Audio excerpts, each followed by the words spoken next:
Halo. Apa? Ni aku nak hang tengok macam mana nak flip benda ni.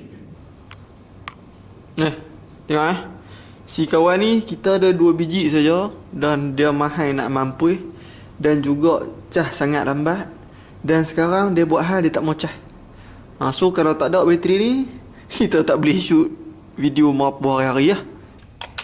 Dia bila hang nak main barang-barang kamera yang tahun 90-an, ni makan dia. Tadi kita check dekat multimeter, dia kelok 8.27.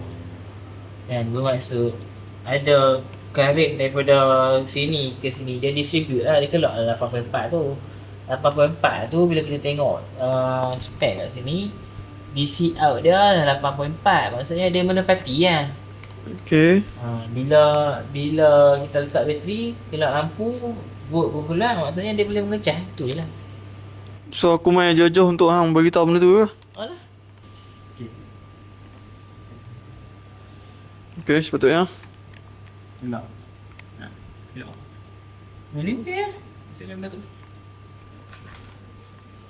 Cakap dengan customer elok Cakap dengan Okey. member-member cakap dengan kaki. Okey ya. Figu. Macam nak tahu okey? 84 tak?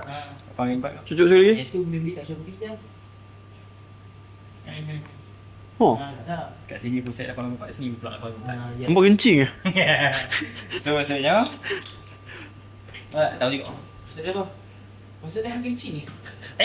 Tak tahu ni.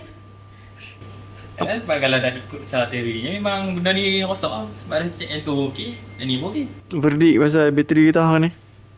Kaki dia tu lah, tak grip kuat. Oh, Bila kita goyang-goyang tu dia tak